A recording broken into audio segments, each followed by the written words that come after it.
은혜 받으실 하나님의 말씀은 마태복음 13장 34절 말씀입니다. 마태복음 13장 34절 말씀을 봉독해 드리겠습니다. 예수께서 이 모든 것을 우리에게 비유로 말씀하시고, 비유가 아니면 아무것도 말씀하지 아니하셨으니. 아멘. 마태복음 13장 34절 말씀으로 예수님 왜 비유로 말씀하셨는가? 예수님은 왜 비유로 말씀하셨는가? 이와 같은 제목으로 하나님의 말씀을 상고하겠습니다. 마태복음 7장 22절 말씀을 보시면 나더러 주여 주여 하는 자마다 천국에 다 들어갈 것이 아니요 다만 하늘에 계신 내 아버지 뜻대로 행하는 자라야 들어가리라. 주여 주여 하는 자가 백이든 천이든 억이든 이들은 다 천국에 들어갈 것이 아니요 다만 하늘에 계신 내 아버지 뜻대로 행하는 자들만이 들어가리라 하였으므로 하나님의 뜻을 알아야 뜻대로 행할 것입니다. 우리는 지금까지 죄를 해결하면 천국 가는 것으로 알았지만 성경에 죄를 해결하면 천국 간다는 구절은 없습니다. 다만 하나님의 뜻대로 행하는 자들만이 천국 간다고 기록되어 있습니다. 로마서 8장 1절로 2절 말씀에 그러므로 이제 그리스도 예수 안에 있는 자에게는 결코 정죄함이 없나니 이는 그리스도 예수 안에 있는 생명의 성령의 법이 죄와 사망의 법에서 너를 해방하였습니다. 우리의 죄는 해방되었지만 죄에서 해방되었다고 하여 천국 가는 것이 아니라는 것입니다. 계시록 1장 4절로 6절 말씀에 요한은 아시아에 있는 7 교회에 편지하느니 이제도 계시고 전에도 계시고 장차 오실리와 그 보좌 앞에 7 영과 또 충성된 증인으로 죽은 자들 가운데서 먼저 나시고 땅의 임금들의 머리가 되신 예수 그리스도로 말미암아 은혜와 평강이 너에게 있기를 원하노라. 우리를 사랑하사 그의 피로 우리 죄에서 우리를 해방하시고 예수님께서 우리를 죄에서 해방하신 다음 우리를 아버지 하나님을 위하여 제사장 삼으셨다고 하였습니다. 그렇지만 죄를 해결받았다고 제사장 되는 것은 아닙니다. 하나님의 뜻을 알아서 뜻대로 행하는 자들만이 천국 간다고 한 줄 믿습니다. 본문 말씀 마태복음 13장 34절 말씀에 예수님이 모든 것을 비유로 말씀하셨다고 하였습니다. 이 말씀 속에 하나님의 어떠한 뜻이 숨어 있는지 알아야 합니다. 이것이 중요하며 그 뜻을 우리가 알고자 하는 것입니다. 뜻을 알아야 행할 것이고 뜻대로 행하여야 천국에 들어갈 수 있다는 말씀입니다. 지금까지 우리가 죄를 해결해야만 천국 가는 줄만 알았으나 죄는 이미 예수님께서 다 해결하셨습니다. 예수님도 이 땅에 오신 것이 하나님의 뜻을 행하기 위해서 오신 겁니다. 그러므로 우리는 하나님의 뜻을 알아서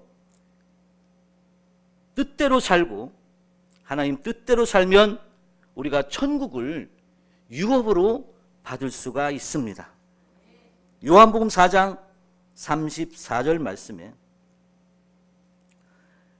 예수께서 이르시되 나의 양식은 나를 보내신 이의 뜻을 행하며 그의 일을 온전히 이루는 이것이니라. 예수님이 먹고 살 양식은 하나님의 뜻을 행하는 것, 하나님의 뜻을 온전히 이루는 것이라는 겁니다. 우리도 그 양식을 먹으면 하나님의 뜻을 행해야 합니다. 요한복음 6장 27절 말씀에 썩는 양식을 위하여 일하지 말고 영생하도록 있는 양식을 위하여 하라. 이 양식은 인자가 너희에게 주리니 인자는 아버지 하나님의 인치신 자니라. 예수님의 양식은 하나님의 뜻을 행하는 것입니다. 양식 중에는 썩는 양식이 있고 영생하도록 하는 양식이 있습니다. 우리는 썩는 양식이 아닌 영생의 양식을 먹고 행해야 하나님의 나라를 유업으로 받을 수가 있습니다. 영생의 양식을 모른다면 교회 다니는 의미도 믿음도 아무 소용이 없습니다.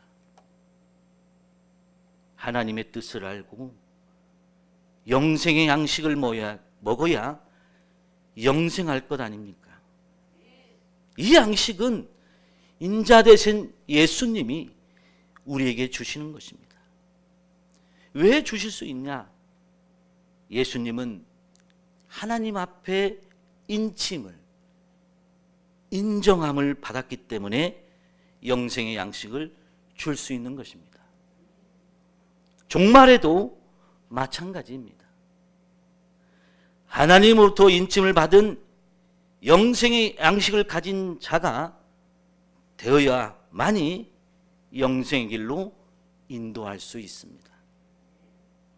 인침받는 비밀을 모르고 어떻게 영생의 양식을 줄 수 있겠습니까? 먼저 기초적으로 우리가 알아야 할 것이 있습니다. 예수님께서 비유가 아니면 아무것도 말씀하지 아니하셨다고 하였는데 왜 그렇게 하였을까요? 우리가 알아야 합니다. 비유라는 것은 설명하고자 하는 실상과 가장 가까운 것을 들어서 설명하는 것을 말합니다. 그러므로 비유는 실상과 비슷한 것이기는 하나 실상과는 다른 것입니다. 실상과 가까운 것, 비슷한 것을 들어서 설명한 것이기 때문에 비유의 말씀은 실상에 비교하면 가짜입니다. 성경 전체는 비유의 말씀입니다.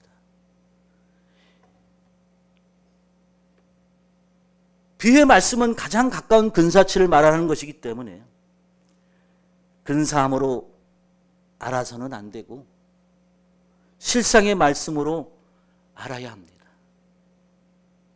오늘 그 실상의 말씀을 증거하고자 합니다. 요한복음 16장 25절 말씀을 보시겠습니다. 이것을 비사로 너에게 일렀거니와 때가 이르면 다시 비사로 너에게 이르지 않고 아버지에 대한 것을 밝히 이르리라.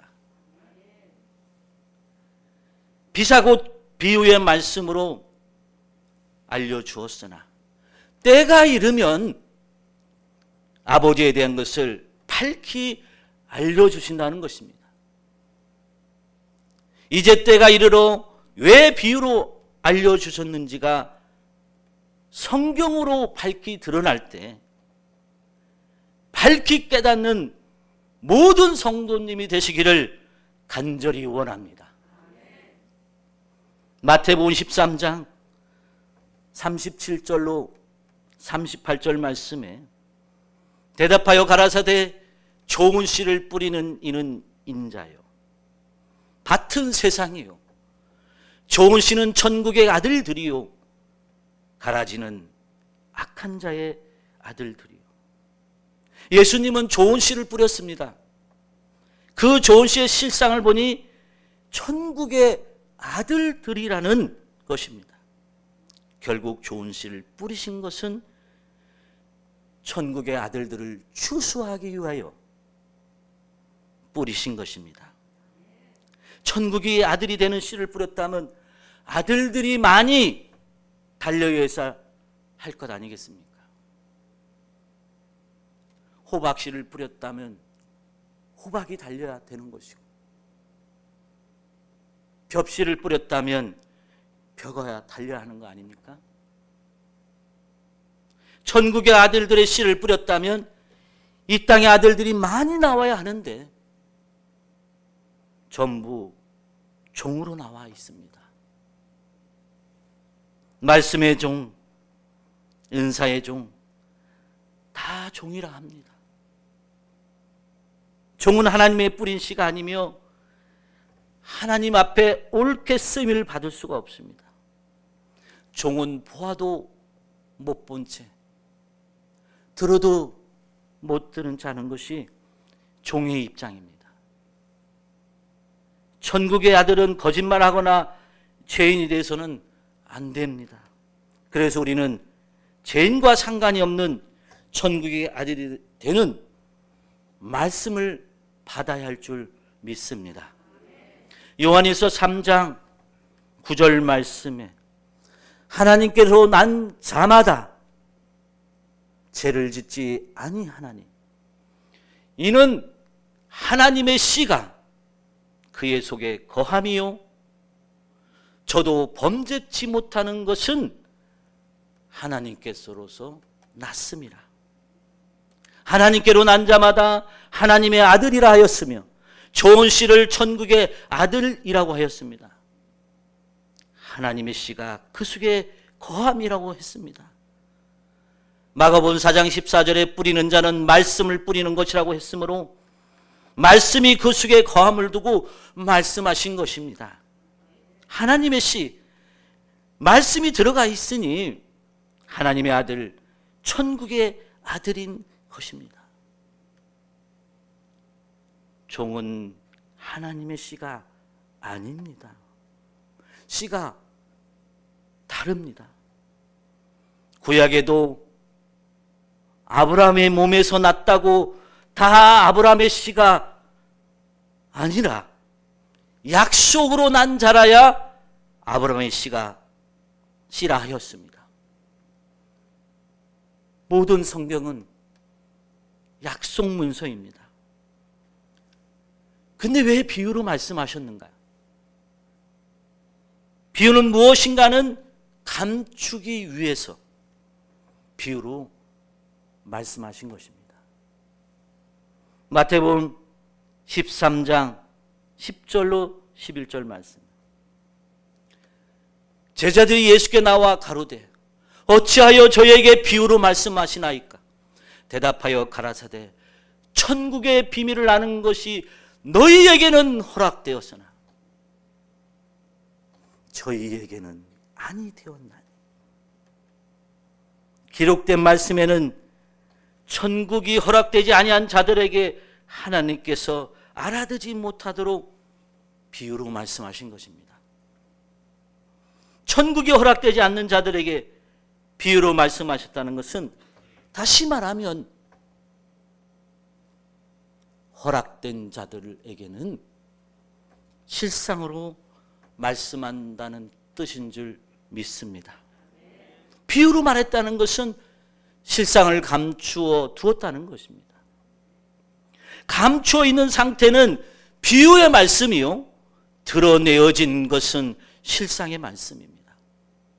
그래서 비유와 실상을 알 수 있는 것입니다. 마태복음 13장 13절로 14절 말씀에 그러므로 내가 저희에게 비유로 말하기는 저희가 보아도 보지 못하며 들어도 듣지 못하며 깨닫지 못함이니라. 이사야의 예언이 저희에게 이루었으니 일렀으되 너희가 듣기는 들어도 깨닫지 못할 것이요 보기는 보아도 알지 못하리라. 보아도 보지 못하고 들어도 듣지 못한다는 것은 가려 있다는 것이에요. 안타까운 일이에요. 결국 보고도 들어도 모른다는 것은 감추어진 상태이기 때문에 비유로 듣고 있는 것입니다. 성경은 본래의 뜻을 감추기 위해서 암호로 기록되어 있는 줄 믿습니다. 왜 암호문으로 기록되어 있을까요? 사랑하는 아들에게 일을 시켜야 하는데 아들이 아닌 사람이 섞여 있어요. 비밀을 말아야 되는데 아들이 아닌 사람들이 있어요. 그렇기 때문에 사실대로 말할 수 없는 것입니다.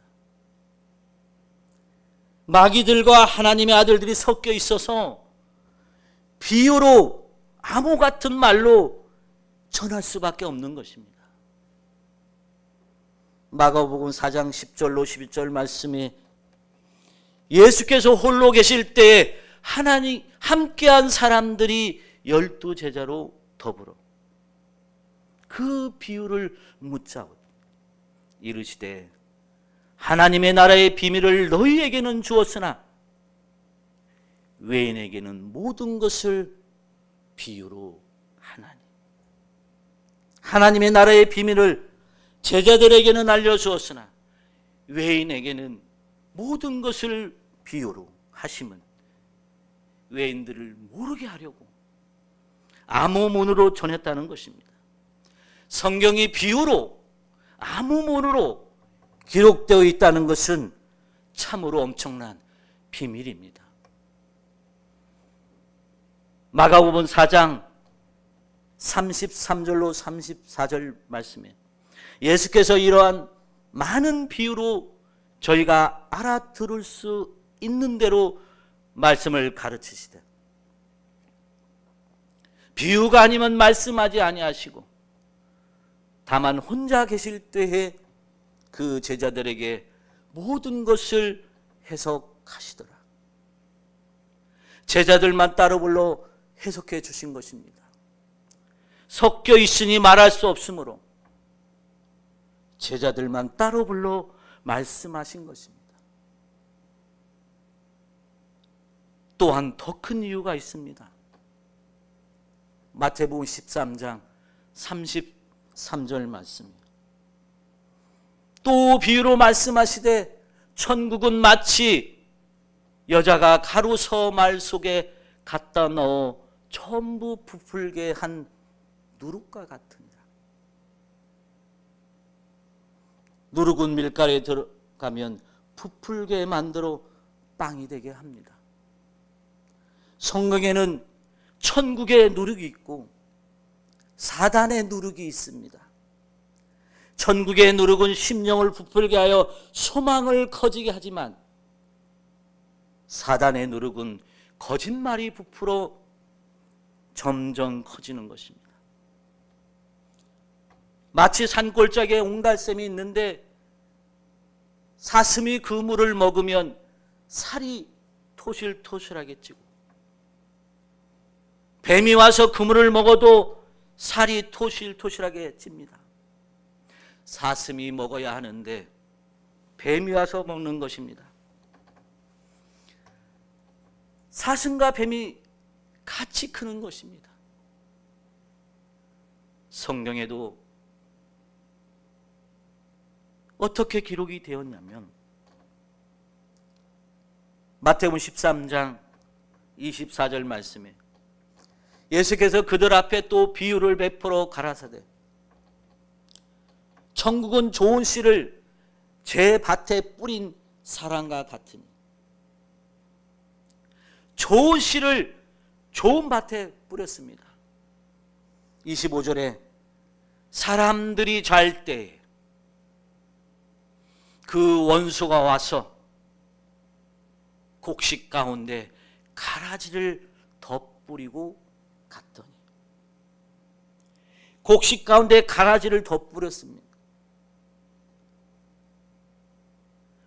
덧뿌렸으니까 곡식도 자라고 가라지도 함께 자라는 것입니다. 곡식은 천국의 아들들이고 가라지는 악한 자의 아들이라 하였습니다. 마태복음 13장 38절에 천국의 아들과 악한 자의 아들이 같이 크는 것입니다. 그러므로 비유로 말할 수밖에 없는 것입니다. 하나님 자녀에게만 알려주어야 하는데 악한 자가 하나님의 자녀와 섞여 있으니까 알려줄 수 없는 것입니다. 벼가 뿌리를 내리면 가라지의 뿌리와 똑같습니다. 그 잎사귀도 똑같습니다. 전문가만이 알 수 있어요. 어떤 것이 가라지인지, 알곡인지 알지 못합니다. 가라지의 뿌리가 벼 뿌리를 칭칭 감아서 가라지를 뽑으려 하면 벼도 뽑히게 되므로 추수 때까지 두는 것입니다. 추수 때가 되어서 색깔이 서로 다르게 나타납니다. 가라지는 까맣고 바로 서 있습니다. 벼의 알곡은 누렇고 고개를 푹 숙이고 있습니다. 고개를 숙인 것은 겸손한 자니까 알곡이고, 뻣뻣한 자는 가라지니 뽑아버리는 것입니다. 추수 때가 되기 전에 가라지를 뽑으면 알곡도 뽑히는데, 추수 때가 되어 뽑으면 가라지만 쏙 뽑아집니다. 그러므로 추수 때가 되기 전까지는 가라지와 함께 있기 때문에 뽑을 수가 없으며 비유로 말할 수밖에 없었다는 것을 깨우침 받기를 원합니다. 같은 말씀을 들어도 가라지에게 진리의 말씀은 닫힌 문서입니다. 같은 말씀을 들어도. 가라지는 하나님께서 딴 생각이 들게 하나 알곡은 무슨 말씀을 하시나 알아듣게 해서 정신 바짝 차려서 생명의 말씀이 쏙쏙 들어가게 하십니다. 비유로 말씀해도 알곡은 알아차립니다. 알곡 백성들에게는 성경이 열린 문서, 펴놓은 책이 되고, 가라지의 백성에게는 닫힌 문서, 덮어놓은 책이 되는 것입니다. 마태복음 10장 26절 말씀에 그런즉 저희를 두려워하지 말라. 감추인 것이 드러나지 않을 것이 없고 숨은 것이 알려지지 않을 것이 없느니라. 숨겨놓은 것, 감춰놓은 것을 하나님의 아들들에게는 다 드러내어 알려줍니다. 숨겨두고 감춘 것이 껍데기는 모두가 알지만 그 속의 내용은 하나님의 백성들, 택한 자들에게만 별도로 알려주시는 것입니다. 뱀의 자녀들에게는 감추었기 때문에 보이지 않습니다. 그들은 소경입니다. 마태복음 13장 35절 말씀에 이는 선지자로 말씀하신 바 내가 입을 열어 비유로 말하고 창세부터 감추인 것들을 드러내리라 함을 이루려 하심이니라. 창세부터 감추인 것을 드러낸다고 하시면서 드러내지 아니하셨습니다. 창세부터 감춘 비밀이 무엇입니까? 인간 창조의 비밀, 선악과의 비밀, 생명나무의 비밀이 최고의 성경 비밀입니다. 선악과를 따먹으면 눈이 하나님처럼 밝아진다는 이 엄청난 비밀을 뱀의 자녀들은 아는 사람이 없습니다. 선악과를 먹으면 죽는다고 알고 있기 때문에 선악과를 준다고 하면 다 도망갈 것입니다. 선악과를 먹으면 눈이 밝아 하나님처럼 된다는 성경 구절을 알 수가 없습니다. 감추어 두었기 때문입니다. 창세기 3장 5절 말씀을 보시면 너희가 그것을 먹는 날에는 너희 눈이 밝아 하나님과 같이 되어 선악을 알 줄을 하나님이 아심이니라. 눈이 밝아 하나님처럼 된다면 참으로 잘된 일 아닙니까? 내 눈이 10m 밖도 못 보다가 100m, 1000m, 1km를 볼 수 있다면 얼마나 좋은 것입니까? 창세기 3장 22절에 여호와 하나님이 가라사대 보라 이 사람이 선악을 아는 일에 우리 중 하나같이 되었으니 그가 그 손을 들어 생명나무 실과도 따먹고 영생할까 하노라 하시고 이 사람은 아담을 말하고 있습니다. 이 사람 아담이 선이 무엇이고 악이 무엇인지 아는 일에 하나님이 무리와 같이 되어 생명나무 실과도 따먹고 영생할까 한다고 했습니다. 얼마나 좋은 것입니까? 그런데 아무도 모르고 있고 나쁜 과일로만 알고 있기 때문에 영생의 과일은 절대 먹을 수가 없는 것입니다. 이처럼 감추어 두었습니다. 그렇다면 어디에 감추어 두었을까요? 작은 책에 이 비밀을 감추어 두셨습니다. 계시록 10장 10절로 11절 말씀이에요. 내가 천사의 손에서 작은 책을 갖다 먹어버리니 내 입에는 꿀같이 다나 먹은 후에 내 배에서는 쓰게 되더라.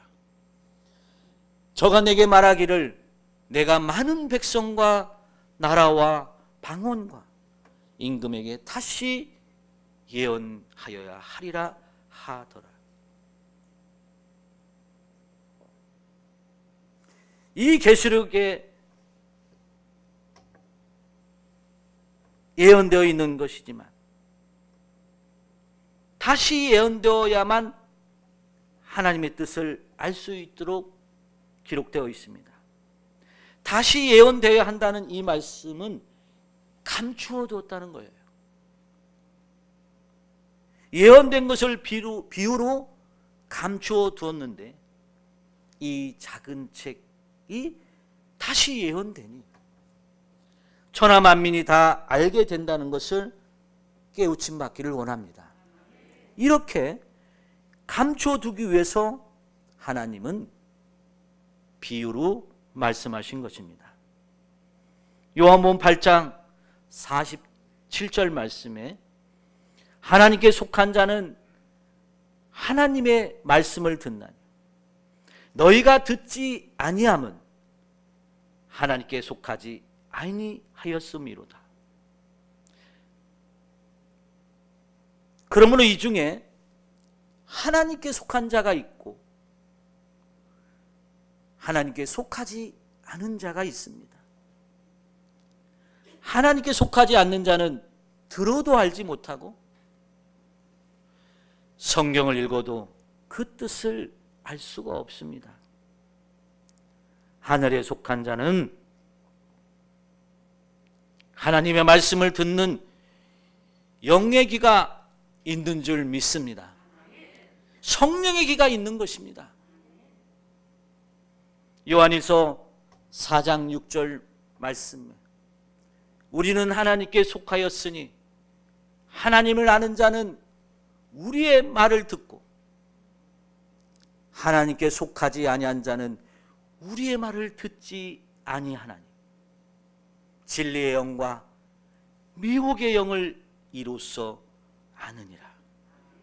오늘 이 말씀 쏙쏙 잘 들어오는 사람은 하나님께 속한 자예요. 잘 들어오지 않는 자는 미혹의 영이 왔다 갔다 하는 것입니다. 미혹의 영을 걷어내시기 바랍니다. 이 말씀을 통하여 걷어내시기를 원합니다. 요한복음 14장 26절 말씀에 보혜사 곧 아버지께서 내 이름으로 보내실 성령, 그가 너희에게 모든 것을 가르치시고 내가 너희에게 말한 모든 것을 생각나게 하시니라. 보혜사 성령이 비유로 말씀하신 모든 것을 다 실상으로 생각나게 할 줄로 믿습니다. 예수님이 보내신 보혜사 성령이 가르치는 것입니다. 요한복음 16장 13절 말씀, 그러나 진리의 성령이 오시면 그가 너희를 모든 진리 가운데로 인도하시리니 그가 자의로 말하지 않고 오직 듣는 것을 말하시며 장래일을 너희에게 알리시리라. 오시는 진리의 성령은 보혜사 곧 진리의 성령이라 했습니다.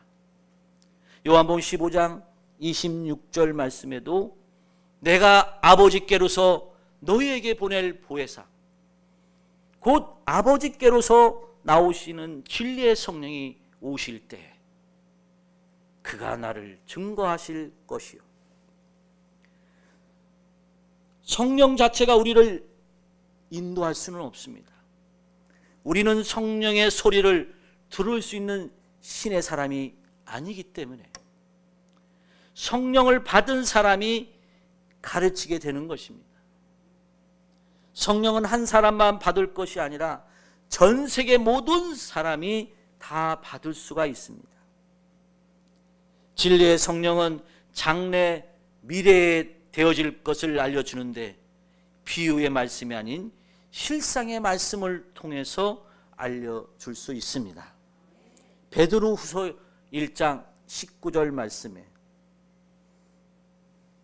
또 우리에게 더 확실한 예언이 있어 어두운 데 비치는 등불과 같으니 날이 새어 샛별이 너희 마음에 떠오르기까지 너희가 이것을 주의하는 것이 가하니라. 확실한 예언은 실상의 말씀입니다. 계시록 22장 16절 말씀에 샛별이 되신 예수님이 우리 마음에 떠오르는 것입니다. 그 떠오르기까지 우리는 자세히 살펴 듣는 것이 옳다는 것입니다. 떠오르기까지 마음에. 진리의 말씀은 어두운 데 비치는 등불과 같다는 사실을 깨우침 받기를 원합니다.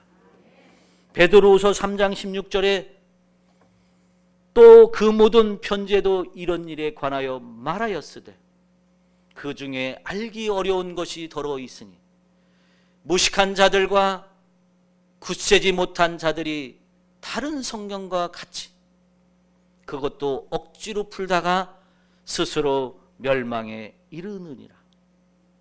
성경은 성령의 감동을 받은 사람들이 신의 감동을 받아서 기록한 것입니다. 선지자들의 신의 감동을 받아서 신의 가르침대로 기록한 것입니다. 그러므로 신의 감동이 없이는 성경을 알 수 없는 것입니다. 베드로후서 1장 20절로 21절 말씀이에요. 먼저 할 것은 경의 모든 예언은 사사로이 풀 것이 아니니. 예언은 언제든지 사람의 뜻으로 낸 것이 아니요 오직 성령의 감동하심을 입은 사람들이 하나님께 받아 말한 것임이니라. 비유의 말씀을 가지고는 알 수가 없습니다. 신의 감동을 받을 때 비유로 기록되어 감추어진 말씀을 실상의 말씀을 통해 사실로 알게 되는 줄 믿습니다.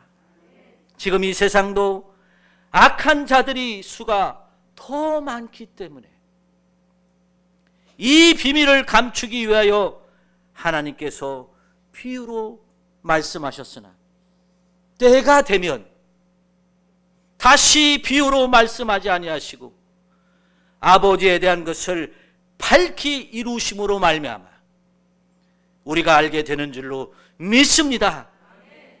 예수님께서 이 모든 것을 비유로 말씀하시고 비유가 아니면 아무것도 말씀하지 아니한 이유를 깨우침 받기를 원합니다. 그 이유는 바로 택함을 받은 자들이 이 말씀을 깨달아서 구원받도록 하시기 위함인 줄 믿습니다. 이상 말씀을 마치겠습니다.